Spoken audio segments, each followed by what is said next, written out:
नमस्कार, ये आकाशवाणी पटना है। अब आप खालिद रशीद से प्रादेशिक समाचार सुनिए। पहले मुख्य समाचार। बिहार बोर्ड की मैट्रिक परीक्षा का परिणाम घोषित। 78.17% छात्र उत्तीर्ण हुए। सिमुलतला आवासीय विद्यालय की पूजा कुमारी और शुभदर्शिनी तथा बलदेव हाई स्कूल दिनारा रोहतास के संदीप कुमार संयुक्त रूप से बने टॉपर। कोरोना के बढ़ते संक्रमण के मद्देनजर कल से 14 अप्रैल तक चलाया जाएगा विशेष जागरूकता अभियान। और कृतज्ञ राष्ट्र महान स्वतंत्रता सेनानी और पूर्व उप प्रधानमंत्री बाबू जगजीवन राम को उनकी जयंती पर श्रद्धापूर्वक कर रहा है याद। कोविड मरीजों की संख्या फिर से बढ़ रही है, इसलिए सभी श्रोताओं से अपील है कि कोई भी कोताही न बरतें, सभी सुरक्षा उपायों का पालन करें और 45 वर्ष से ऊपर के सभी लोग बेहिचक टीका लगवाएं। सुरक्षित रहें और इन 3 आसान उपायों का पालन करें। मास्क पहनें, 2 गज की दूरी है जरूरी, सुरक्षित दूरी बनाए रखें, हाथ और मुंह साफ रखें। अब समाचार विस्तार से। बिहार विद्यालय परीक्षा समिति ने मैट्रिक परीक्षा का परिणाम आज घोषित कर दिया। इस वर्ष 78.17% छात्र उत्तीर्ण हुए हैं। सिमुलतला आवासीय विद्यालय जमुई की पूजा कुमारी और शुभदर्शिनी तथा बलदेव हाई स्कूल दिनारा रोहतास के संदीप कुमार ने संयुक्त रूप से टॉप किया है। इन तीनों ने समान रूप से 484 अंक प्राप्त किए हैं। शिक्षा मंत्री विजय कुमार चौधरी ने नतीजे जारी किए। श्री चौधरी ने सफल छात्र छात्राओं को बधाई देते हुए उनके उज्जवल भविष्य की कामना की है। हम जो सफल हुए हैं, जो आगे बढ़े हैं, उनको मैं बधाई देता हूं। आज भी माध्यमिक परीक्षा में 78.17% छात्र छात्राएं सफल हुए हैं। फर्स्ट और सेकंड स्थान मिला के 10 है और उस 10 में से 7 लड़कियां हैं। ये कितनी बड़ी बात है कि हमारे प्रदेश की आज लड़कियां या छात्राएं पढ़ाई में कितनी रुचि ले रही हैं। इस वर्ष 16,84,000 से अधिक परीक्षार्थी वार्षिक मैट्रिक परीक्षा में शामिल हुए थे। छात्र अपना परिणाम बोर्ड की वेबसाइट onlinebseb.in और biharboardonline.gov.in पर देख सकते हैं। बिहार विद्यालय परीक्षा समिति के मैट्रिक परिणाम में इस वर्ष भी लड़कियों ने बाजी मारी है। संयुक्त रूप से 3 टॉपरों में से 2 छात्राएं हैं। वहीं प्रथम 10 टॉपरों में 7 छात्राएं शामिल हैं। संयुक्त रूप से टॉप स्थान पाने वाली सिमुलतला आवासीय विद्यालय जमुई की छात्रा और पूर्वी चंपारण मोतिहारी की रहने वाली पूजा कुमारी ने आकाशवाणी से बातचीत करते हुए कहा कि कड़ी मेहनत और माता पिता के आशीर्वाद से सफलता मिली है। मेरा नाम पूजा कुमारी है। मैं सिमुलतला आवासीय विद्यालय से पढ़ाई करती थी और मेरा घर पूर्वी चंपारण जिले मोतिहारी में है। और कोरोना काल में जो लॉकडाउन हो चुका था उसके में स्कूल से भी ऑनलाइन क्लास चलती थी। फिर ये घर पे ट्यूशन भी पढ़ते थे और पापा भी पढ़ाते थे कुछ, और दोस्तों का भी बहुत हेल्प था। और मुझे आगे नीट की तैयारी करनी है। कोविड संबंधी दिशा निर्देशों के बारे में कल से एक विशेष अभियान शुरू किया जाएगा। इस अभियान में सभी को मास्क पहनने, व्यक्तिगत स्वच्छता और सार्वजनिक स्थानों और अन्य स्वास्थ्य सुविधाओं पर जोर दिया जाएगा। ये विशेष अभियान इस माह की 14 तारीख तक चलेगा। कल हुई एक उच्च स्तरीय बैठक में प्रधानमंत्री नरेंद्र मोदी ने कहा था कि कोविड से निपटने में समाज को जागरूक बनाने में सभी की भागीदारी सुनिश्चित करना जरूरी है। प्रदेश में कोविड मरीजों की संख्या लगातार बढ़ रही है। पिछले 24 घंटों के दौरान 864 नए मामलों की पुष्टि हुई। सबसे अधिक 372 मामले पटना से सामने आए हैं। वहीं जहानाबाद से 60, भागलपुर से 46, मुजफ्फरपुर से 34, मुंगेर और वैशाली से 25-25, पश्चिम चंपारण से 23, बेगूसराय से 19 तथा सुपौल से 16 मामलों की पुष्टि हुई है। प्रदेश में सक्रिय मामलों की संख्या बढ़कर 3,560 हो गई है। पटना में अभी 1,549 लोगों का उपचार चल रहा है। स्वास्थ्य विभाग से प्राप्त जानकारी के अनुसार एक दिन में 245 मरीजों को इलाज के बाद छुट्टी दी गई। प्रदेश में कोरोना से स्वस्थ होने की दर 98.08% है। प्रदेश में अब तक 34,96,836 लोगों को कोविड से बचाव के टीके दिए जा चुके हैं।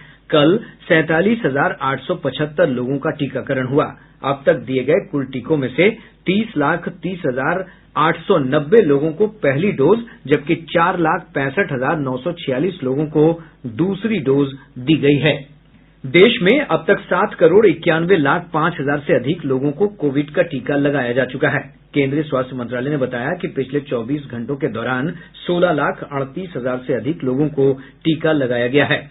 देश में कोविड से ठीक होने की दर 92.80% है। प्राप्त जानकारी के अनुसार देश में अब कुल सक्रिय मामलों की संख्या 7,41,000 से अधिक है। स्वास्थ्य विशेषज्ञ डॉक्टर मनोज कुमार ने आकाशवाणी के साथ बातचीत में कहा कि अपने और अपने आसपास के लोगों के बचाव के लिए एहतियात बरतना बेहद जरूरी है। साथ में रहने वालों का भी नुकसान है, तो मेरा ये कहना है कि कोविड एप्रोप्रिएट बिहेवियर अपने बचाव के लिए, और जैसे आपको कुछ भी लक्षण दिखते हैं और कोविड पॉजिटिव होते हैं तो तुरंत डॉक्टरी सलाह के साथ आपको अपने आप को क्वारंटाइन करना चाहिए। नीति आयोग के सदस्य डॉक्टर वीके पॉल ने लोगों से कोविड प्रोटोकॉल का पालन करने और युवाओं को कम से कम घर से बाहर निकलने की सलाह दी है।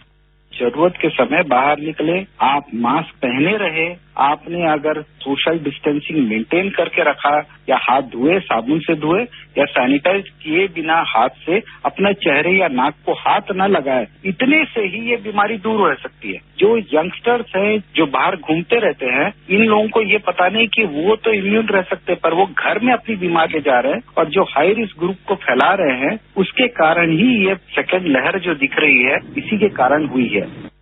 पूर्व मध्य रेलवे के सभी स्टेशनों पर बिना थर्मल स्क्रीनिंग के अब यात्रियों को प्रवेश नहीं दिया जाएगा। पूर्व मध्य रेल के मुख्य जनसंपर्क अधिकारी राजेश कुमार ने बताया कि कोरोना के बढ़ते संक्रमण के मद्देनजर रेलवे ने कोविड प्रोटोकॉल को सख्ती से लागू करने का निर्णय लिया है। उन्होंने बताया कि केवल कन्फर्म टिकट वाले यात्रियों को ही रेल परिसर में प्रवेश की अनुमति होगी। साथ ही सभी रेलवे स्टेशनों पर सैनिटाइजेशन और सामाजिक दूरी का पालन सुनिश्चित किए जाने के निर्देश दिए गए हैं। प्रादेशिक समाचार आप आकाशवाणी पटना से सुन रहे हैं। प्रधानमंत्री नरेंद्र मोदी कोरोना के बढ़ते संक्रमण के मद्देनजर 8 अप्रैल को सभी राज्यों और केंद्र शासित प्रदेशों के मुख्यमंत्रियों के साथ वीडियो कॉन्फ्रेंस के माध्यम से बैठक करेंगे। बैठक में देश के कुछ राज्यों में कोरोना के बढ़ते मामलों की स्थिति और इससे बचाव के उपायों पर विस्तार से चर्चा की जाएगी। इसमें टीकाकरण अभियान को और प्रभावी बनाने के लिए किए जाने वाले आवश्यक उपायों पर भी चर्चा होगी। प्रधानमंत्री नरेंद्र मोदी 7 अप्रैल को शाम 7 बजे परीक्षा पे चर्चा कार्यक्रम के दौरान छात्रों, शिक्षकों और अभिभावकों के साथ बातचीत करेंगे। इस वर्ष कोविड महामारी के कारण बातचीत को वर्चुअल माध्यम से आयोजित किया जाएगा। आज एक ट्वीट में प्रधानमंत्री ने कहा कि ये चर्चा एक नए प्रारूप में होगी जिसमें कई रोचक विषयों पर सवाल होंगे। इस कार्यक्रम के माध्यम से प्रधानमंत्री स्कूली छात्रों, शिक्षकों और अभिभावकों के साथ विस्तृत चर्चा करेंगे और परीक्षा के दबाव से निपटने के उपाय सुझाएंगे। परीक्षा पे चर्चा कार्यक्रम को अपने दिल के काफी करीब बताते हुए प्रधानमंत्री ने कहा कि इस कार्यक्रम के माध्यम से वे ये जान पाते हैं कि युवाओं के दिमाग में क्या चल रहा है। श्री मोदी ने कहा कि वे परिवार के सदस्य के रूप में परीक्षा संबंधी दबाव से उबरने में छात्रों की मदद करना चाहते हैं। परीक्षा पे चर्चा एक बड़े प्रयास एग्जाम वॉरियर का हिस्सा है। इसका मकसद प्रधानमंत्री नरेंद्र मोदी के नेतृत्व में युवाओं के लिए तनाव मुक्त वातावरण का निर्माण करना है। यह एक बहुप्रतीक्षित वार्षिक आयोजन है जहां प्रधानमंत्री स्कूली छात्रों, शिक्षकों और अभिभावकों के साथ बातचीत कर परीक्षा से जुड़े तनाव से संबंधित सवालों के जवाब देंगे। माईगॉव के जरिए पूछे जाने वाले प्रश्नों को आमंत्रित किया गया था और चयनित प्रश्नों को कार्यक्रम में शामिल किया जाएगा। देश भर के स्कूली छात्रों, शिक्षकों और अभिभावकों को एक ऑनलाइन रचनात्मक लेखन प्रतियोगिता के माध्यम से चुना गया है जिसे माईगॉव मंच पर डिजाइन किया गया था। प्रतियोगिता में छात्रों, अभिभावकों और शिक्षकों के लिए अलग अलग विषय निर्धारित किए गए थे। विजेताओं में से छात्रों के एक छोटे समूह को प्रधानमंत्री के साथ बातचीत करने का अवसर भी मिलेगा। भूपेंद्र सिंह, आकाशवाणी समाचार, दिल्ली। नवादा जिले के नगर थाना अंतर्गत खरीदी बिगहा में पिछले दिनों 16 लोगों की मौत जहरीली शराब पीने के कारण हुई है। पुलिस अधीक्षक सयाली धुरत ने इस मामले का खुलासा करते हुए आज कहा कि सघन जांच से स्पष्ट हो गया है कि इन मौतों का कारण जहरीली शराब ही है। पुलिस अधीक्षक ने कहा कि इस मामले में 5 लोगों को अब तक गिरफ्तार किया गया है। अन्य फरार लोगों की गिरफ्तारी के लिए छापेमारी की जा रही है। उन्होंने कहा कि जांच में यदि अन्य पुलिस अधिकारियों की संदिग्ध गतिविधियां सामने आती हैं तो उनके खिलाफ भी कार्रवाई की जाएगी। इधर नवादा जिले के रजौली थाना अंतर्गत समेकित जांच चौकी के पास पुलिस ने 2 ट्रकों से शराब बनाने में प्रयोग की जाने वाली 25 लाख रुपए मूल्य की स्पिरिट बरामद की है। कृतज्ञ राष्ट्र आज महान स्वतंत्रता सेनानी और पूर्व उप प्रधानमंत्री बाबू जगजीवन राम को उनकी जयंती पर याद कर रहा है।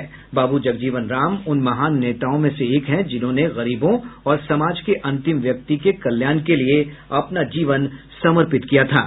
एक रिपोर्ट। बाबू जगजीवन राम का जन्म 5 अप्रैल 1908 को बिहार में आरा जिले के चंदवा गांव में हुआ था। 1946 में जवाहरलाल नेहरू के अंतरिम मंत्रिमंडल में सबसे युवा मंत्री थे। वो श्रम मंत्री के रूप में कैबिनेट मंत्री बने। उन्होंने विभिन्न मंत्रालयों में 40 वर्ष से अधिक समय तक काम किया। सबसे महत्वपूर्ण 1971 में भारत पाकिस्तान युद्ध के दौरान वो रक्षा मंत्री थे, जिसके परिणाम स्वरूप बांग्लादेश का निर्माण हुआ। उन्होंने कांग्रेस से 1977 में इस्तीफा दे दिया और एक गठबंधन के रूप में जनता पार्टी में कांग्रेस फॉर डेमोक्रेसी के साथ शामिल हो गए। बाद में उन्होंने 1977 से 1979 तक उप मुख्यमंत्री के रूप में देश की सेवा की। समाचार कक्ष से नईम अख्तर। प्रधानमंत्री नरेंद्र मोदी ने बाबू जगजीवन राम की स्मृतियों को उनकी जयंती पर नमन किया है। श्री मोदी ने श्रद्धांजलि अर्पित करते हुए कहा कि बाबू जगजीवन राम सामाजिक न्याय के प्रबल पक्षधर थे।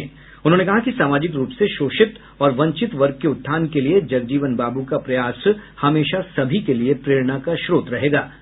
राज्यपाल फागू चौहान ने राजभवन में और मुख्यमंत्री नीतीश कुमार ने नेक संवाद में बाबू जगजीवन राम के तैलचित्र पर माल्यार्पण कर श्रद्धांजलि अर्पित की। पटना स्थित प्रदेश कांग्रेस कार्यालय सदाकत आश्रम में भी बाबू जी की जयंती पर आयोजित सभा में विभिन्न नेताओं ने अपनी श्रद्धांजलि अर्पित की। राजधानी पटना समेत प्रदेश के अधिकतर भागों में मौसम शुष्क बना हुआ है। वहीं राज्य के अधिकतर भागों में पूर्वा हवा के प्रभाव से तापमान में थोड़ी गिरावट दर्ज की गई है, जिससे लोगों को गर्मी से राहत मिली है। मौसम विज्ञान केंद्र पटना के वैज्ञानिक अमित सिन्हा ने कहा है कि अगले कुछ दिनों में मौसम में किसी बड़े बदलाव की संभावना नहीं है। पूर्वानुमान के अनुरूप पूरे राज्य में अब वायुमंडल के निचले स्तर पर पूर्वी हवा स्थापित हो चुकी है, जिसकी गति 5 से 10 किलोमीटर पर घंटा है, जिसके प्रभाव से नमी की मात्रा में बढ़ोतरी और अधिकतम तापमान की स्थिति यथावत बनी रहेगी। नालंदा जिले के वेना थाना क्षेत्र अंतर्गत शहबाजपुर गांव में करंट की चपेट में आने से एक युवक की मौत हो गई, जबकि मानपुर थाना के त्यूरी गांव में गोइठवा नदी में डूबकर एक बच्चे की मौत हो गई। इधर जिले के हिलसा थाना क्षेत्र अंतर्गत लालबिघा गांव में एक महिला की हत्या कर दी गई।